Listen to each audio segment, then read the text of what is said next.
बात करते हैं पीएफएमएस बैंक पेंडिंग को लेकर आ रही समस्या को लेकर। अब पीएफएमएस बैंक स्टेटस है वो पीएम किसान योजना में पेंडिंग रह जाता है, तो उस स्थिति में किसान क्या कर सकता है और पीएफएमएस बैंक पेंडिंग कितने समय तक रहता है, फिर एक्सेप्ट रिजेक्ट हो जाता है। लेकिन पेंडिंग की अभी सबसे बड़ी प्रॉब्लम चल रही है। तो लाभार्थी किसान को इस पेज पर आना है, माही इन्फो की वेबसाइट में यहाँ पर रजिस्ट्रेशन नंबर दर्ज करके सबमिट करना है। सबमिट करते ही इस तरह से स्टेटस ओपन हो जाएगा। अब लाभार्थी का यहाँ पर देख लीजिए रिकॉर्ड 25/3/2023 को रेडी हुआ था और उसके बाद अभी तक देख लीजिए भेजा नहीं गया है, पेंडिंग रिस्पांस स्टेटस दिखा रहा है। अब ये पेंडिंग की प्रॉब्लम कब सॉल्व होगी, किसान का यहाँ पर ये डिटेल एक्सेप्ट कब करेगा पीएफएमएस। आप सभी किसान भाई जानते हैं जब तक डिटेल एक्सेप्ट नहीं होती तब तक पीएम किसान योजना का पैसा सरकार नहीं भेजती, क्योंकि पीएफएमएस का अहम रोल माना जाता है। पीएफएमएस अगर मान्यता दे देता है तभी पीएम किसान योजना की 2000 वाली किस्त मिलती है। यहाँ एक्सेप्ट होना ज़रूरी है। आधार मोड पर एक्सेप्ट कब होगा, क्योंकि 25/3/2023 को बहुत सारे किसानों को 28 को, चलिए मैं आपको और भी स्टेटस दिखा देता हूँ।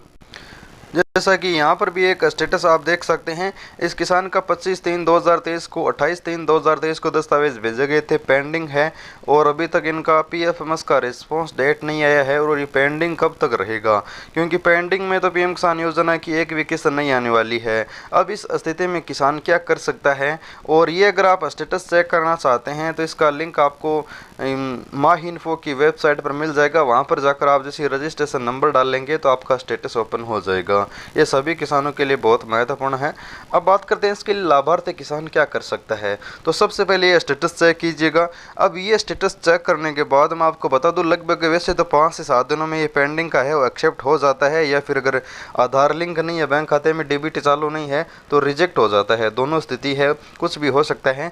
लेकिन लगभग इसमें 5 से 7 दिन का समय लगता है। कुछ किसानों का एक दिन में ही हो जाता है, कुछ किसानों का ज़्यादा भी लग जाता है, 10 से 15 दिन। लेकिन इस स्टेटस में लाभार्थी किसान का एक्सेप्ट होना अनिवार्य है।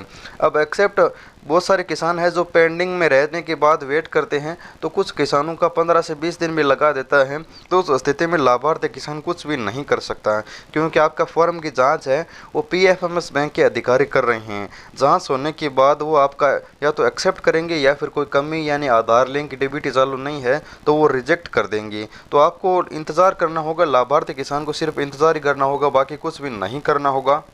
अगर ये एक्सेप्ट हो जाता है तो आप समझ सकते हैं कि आपकी पीएम किसान योजना के फॉर्म में बहुत बड़ी आपको सफलता मिल चुकी है, क्योंकि ये मेन होता है आप नया फॉर्म भरते हैं तभी आपकी पीएफएमएस जांच करता है, और पुराने फॉर्म है उनका पेमेंट मोड चेंज हो रहा है तो उनकी भी अभी जांच चल रही है। जिनका भी एक्सेप्ट हो जाता है तो ठीक है, और अगर रिजेक्ट हो जाता है तो अब पुराने पहले किसानों को पैसा मिलता था, अभी उनको पैसा मिलना बंद हो गया, क्योंकि लाखों किसान जिनका बैंक में आधार लिंक नहीं है या फिर डीबीटी चालू नहीं है, तो उस स्थिति में ये बैंक रिजेक्ट कर देता है या फिर पेंडिंग में रखता है। तो आपका बैंक खाते में आधार लिंक रखना है तभी आपका पेंडिंग में है वो एक्सेप्ट होगा, वरना या तो पेंडिंग में रहेगा या फिर रिजेक्ट हो जाएगा।